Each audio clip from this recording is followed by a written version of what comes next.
شب قدر کی رات بہت خوبصورت رات اور معاف کر دینے والی رات، اللہ کے سامنے اپنے گناہوں کا اعتراف کر کے توبہ کرنے کی رات ہے۔ ہمارے گناہ نیکی کے راستے میں سب سے بڑی رکاوٹ بنتے ہیں۔ شیطان انسان کو ماضی کے گناہ یاد دلا کر اس پر حملہ آور ہوتا ہے کہ تم نے پہلے بھی بہت سارے گناہ کیے ہیں، پہلے تو آپ ایسے نہیں تھے، اب کیا ایسا کر رہے ہو اور تم نیک بننے کی کوشش کیوں کر رہے ہو؟ اس لیے اس رکاوٹ کو ہی سب سے پہلے ختم کرنے کی کوشش کرتے ہیں، اللہ سے معافی مانگ کر باعمل انسان بننے کی شروعات کرتے ہیں۔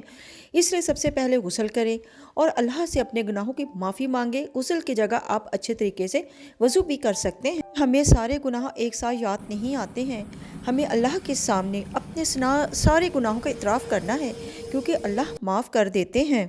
ایک بات ہمیشہ یاد رکھیے گا کہ اللہ نے پہلے یاد کیا ہے تو پھر آپ نے یاد کیا ہے، کیونکہ تم چاہ بھی نہیں سکتے جب تک اللہ نہ چاہے۔ تو اپنی نیکی کو اللہ سے جوڑ دو، یہ اللہ کی توفیق ہے تاکہ تم میں تکبر نہ آئے۔ میں تیری چاہنے والی ہوں یا رب العزت، مگر ہے یہ حسرت جن کو تو چاہتا ہے مجھ کو بھی ویسا بنا دے۔ پیارے اللہ، مجھے آپ پر یقین کرنا سیکھنا ہے جو مجھے ہر مشکل سے لڑنے کا حوصلہ دے۔ آپ کی ذات پر توکل کیسے کیا جاتا ہے میں نہیں جانتی۔ مجھے توکل کی اس بلندی پر پہنچنا ہے کہ دنیا میرے سامنے بے معنی ہو جائے، حالات اور سے جڑی الجھنیں میرے قدم اور میری بنیادوں کو ہلا نہ پائے، میرے دل میں طوفان بھی ہو تو میں بھی پرسکون رہوں۔ میں بس آپ کے ساتھ جڑ کر مطمئن رہنا چاہتی ہوں۔ اس کائنات میں صرف اللہ کی رحمت کی دکان ایسی ہے جہاں خریداری کے لیے اگر آپ کی جیب میں کوئی نیکی نہ ہو تو آپ کے ہاتھوں پر کچھ آنسو رکھ کر جو چاہے لے سکتے ہیں۔ یقین مانیے وہ آنسو اللہ کی بارگاہ میں بہت معنی رکھتے ہیں۔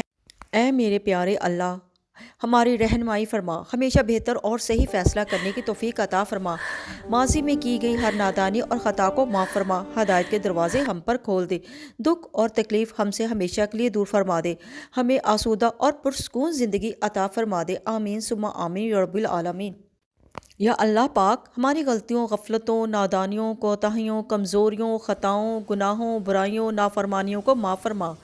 ہم سب کو اپنی ناراضگی، زمینی و آسمانی عذاب اور وبائی امراض سے محفوظ فرما اور اپنے سوا کسی کا محتاج نہ کرنا۔ آمین۔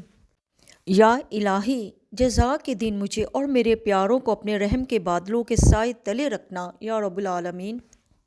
اے اللہ، اپنی رحمت سے میرے ساتھ معاملہ فرما، میرے عمل کے مطابق نہیں بلکہ اپنے کرم کے مطابق۔ اے اللہ، مجھے آخرت کو سنوارنے کی کوشش کرنے والوں میں رکھ اور میرے لیے اپنے راستوں کو آسان فرما دے۔ اے میرے اللہ، مجھے ہر اس چیز کا اچھا بدلہ دے جس نے مجھے توڑ کر رکھ دیا، مجھے ہر اس اداسی کا اچھا بدلہ دے جس نے میرے دل کو مار دیا، اور مجھے اپنے سوا کسی کا امیدوار نہ کرنا۔ اے اللہ، مجھے مستقبل میں خوشی دکھانا، اور اے اللہ میرے دل کو ایسی خوشی سے نواز دے جو مجھے ہر تھکاوٹ سے بے نیاز کر دے۔ آمین ثم آمین۔ یا اللہ، تو میرے نصیب میں وہ لکھ دے جس کی مجھے چاہت ہے، وہ دعا جو میری نمازوں میں، وہ دعا جو میرے وجود میں ہے۔ اے رحمان الرحیم، تو دلوں کے حالوں کو بہتر جانتا ہے، مجھے وہ عطا کر جس کی تمنا مجھے بے سکون رکھتی ہے۔ بے شک تو کن فیکون کا مالک ہے۔ آمین ثم آمین۔ تنہائی اور سچے دل سے مانگی ہوئی دعا آپ کو اللہ کے قریب کرتی ہے۔ لوگوں کے چھوڑ جانے سے گھبرایا نہ کرو، جب ساتھ کوئی نہ ہو تو دل خود ہی اللہ کی طرف رجوع کرنے لگتا ہے۔ ہم خود بھی اپنی باتیں اللہ سے شیئر کرنے لگتے ہیں۔ وہ آنسو جو دن بھر رک کر رکھے ہوتے ہیں، رات کو اللہ کو اپنی کہانی سناتے وقت خود ہی بہنے لگتے ہیں۔ اس لیے خود کو تنہا محسوس مت کیا کرو، اللہ ہے نا، وہی تمہاری تنہائی کا سکون ہے۔ یہی وہ پہلی کامیابی ہے جو شیطان کے منصوبے کو ناکام بناتی ہے اور تمہیں اللہ کے قریب کر دیتی ہے۔ یہ سجدہ تمہارے دل کو سکون، روح کو تازگی اور زندگی کو برکت سے بھر دیتا ہے۔ یاد رکھو، اللہ کے حضور جھکنے والا کبھی ناکام نہیں ہوتا۔ اور اللہ کو بتایا کرو، اپنے رب کے آگے سچے دل سے اپنی کمزوریاں بیان کر دیا کرو، وہ انہیں تمہاری قوتوں میں تبدیل کر دے گا۔ بے شک وہ ہر چیز پر قادر ہے۔ اللہ سے مانگتے رہنا چاہیے، خاص راتوں میں، خاص دنوں میں، خاص طور پر شب قدر کی رات میں جب آپ اللہ کے بہت قریب ہوتے ہیں، رو کر اپنی دعائیں مانگتے ہیں اور اپنی ساری دل کی بات کہہ دیتے ہیں۔ سجدہ سب سے قریبی لمحہ ہوتا ہے۔ یہ وہ مقام ہے جو ہم اللہ سے سب سے قریب ہوتے ہیں۔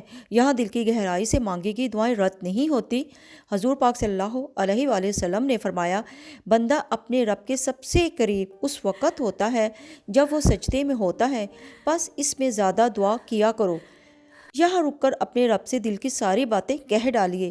وہی ہے جو سمجھتا ہے، جو سنتا ہے اور دعا کو قبول بھی کرتا ہے۔